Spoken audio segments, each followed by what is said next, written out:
Hello, ഞാൻ നല്ലൊരു അടിപൊളി ചിക്കൻ ഫ്രൈ ആണ് കേട്ടോ ഉണ്ടാക്കാൻ പോകുന്നത്. അപ്പോൾ ആദ്യം തന്നെ കുറച്ച് ചിക്കൻ ഞാൻ എടുത്തിട്ടുണ്ട് അതിന് വേണ്ടി. പിന്നെ അതിലേക്ക് അരപ്പൊക്കെ ചേർക്കാനായിട്ട് കുറച്ച് ചെറുള്ളി തൊലി കളഞ്ഞത്, പിന്നെ ഒരു 2-3 പച്ചമുളക്, പിന്നെ കുറച്ച് വെളുത്തുള്ളി ഇടല്, ഒരു ചെറിയ കഷ്ണം ഇഞ്ചി, ഒരു പകുതി തക്കാളി, പിന്നെ കുറച്ച് വേപ്പില, ഒരു ചെറിയ കഷ്ണം നാരങ്ങയുടെ നീര് ചേർക്കുന്നുണ്ട്. പിന്നെ കുറച്ച് നമുക്ക് പൊടികളൊക്കെ ചേർക്കാനുണ്ട്. കുറച്ച് മുളക് പൊടി, പിന്നെ കുറച്ച് മല്ലിപ്പൊടി, കുറച്ച് മഞ്ഞൾപ്പൊടി, പിന്നെ കുരുമുളക് പൊടി എരിവിന് വേണ്ടിയിട്ട്, പിന്നെ കുറച്ച് പെരിഞ്ചീരകം പൊടിച്ച് ചേർക്കുന്നുണ്ട്. പിന്നെ ചിക്കൻ മസാല എന്ന ഇടയിൽ, പിന്നെ ഗരം മസാല, പിന്നെ ആവശ്യത്തിനുള്ള ഉപ്പും ചേർക്കുന്നുണ്ട്. പിന്നെ ഇതൊക്കെ നല്ല പേസ്റ്റ് ആയിട്ട് നമുക്ക് അരച്ചെടുക്കാനായിട്ട് കുറച്ച് വെള്ളം ആഡ് ചെയ്യണം. അത് ആഡ് ചെയ്ത് നല്ലപോലെ അരച്ചെടുക്കുന്നുണ്ട്. എന്നിട്ട് അരച്ചെടുത്ത അരപ്പ് നമ്മൾ മാറ്റി വെച്ചിട്ടുള്ള ചിക്കനിലേക്ക് ആഡ് ചെയ്ത് കൊടുക്കുന്നുണ്ട് കേട്ടോ.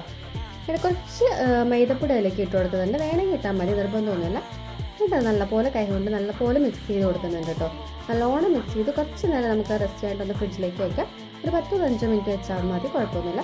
വെച്ചിട്ടില്ലെങ്കിലും കുഴപ്പമൊന്നുമില്ല കേട്ടോ.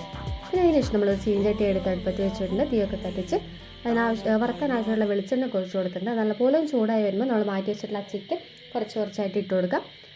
ആ ചിക്കൻ്റെ മുകളിലേക്ക് നമുക്ക് കുറച്ച് വേപ്പില ഒന്ന് ആഡ് ചെയ്ത് കൊടുക്കാം കേട്ടോ. നല്ലൊരു ഫ്ലേവർ, നല്ലൊരു സ്മെല്ലും ഉണ്ടാവും. പിന്നെ തിരിച്ചും മറിച്ചൊക്കെ ഇട്ട് ചിക്കൻ നല്ലപോലെ നമുക്ക് വേവിച്ചെടുക്കണം. എല്ലാം അങ്ങനെ നല്ലപോലെ വേവിച്ചെടുത്തിട്ട് നമുക്ക് കുറച്ച് ഡെക്കറേഷൻസ് ഒക്കെ ആവും ചിക്കൻ ഫ്രൈ അല്ല. അപ്പോൾ കുറച്ച് ഡെക്കറേഷൻസ് ഒക്കെ ആവാം. കുറച്ച് സവോളയൊക്കെ അരിഞ്ഞതിൽ ചേർക്കുന്നുണ്ട്. പിന്നെ കുറച്ച് നാരങ്ങ നീരൊക്കെ ഒന്ന് അതിലൊഴിച്ച് കൊടുക്കുന്നുണ്ട്. എന്നിട്ട് നമുക്ക് ഞാൻ കൂട്ടി ചോറിടാം. എനിക്കാണെങ്കിൽ ചിക്കൻ ഫ്രൈ ഒക്കെ ഉണ്ടെങ്കിൽ വേറെ കറികളൊന്നും അങ്ങനെ വേണമെന്നില്ല. എനിക്ക് ഭയങ്കര ഇഷ്ടമാണ് ഈ ചിക്കൻ ഫ്രൈ കൂട്ടി ചോറിനാനായിട്ട്. അപ്പോൾ ഞാൻ കുറച്ച് ചിക്കൻ ഫ്രൈ, പിന്നെ കുറച്ച് സവോള, പിന്നെ ഒരു പപ്പടമൊക്കെ എടുത്ത് ചോറിനുന്നുണ്ട് കേട്ടോ. അപ്പോൾ ഇതുപോലൊക്കെ ഒന്ന് ട്രൈ ചെയ്ത് നോക്കും, നല്ല ടേസ്റ്റ് ആയിരിക്കും. ബൈ.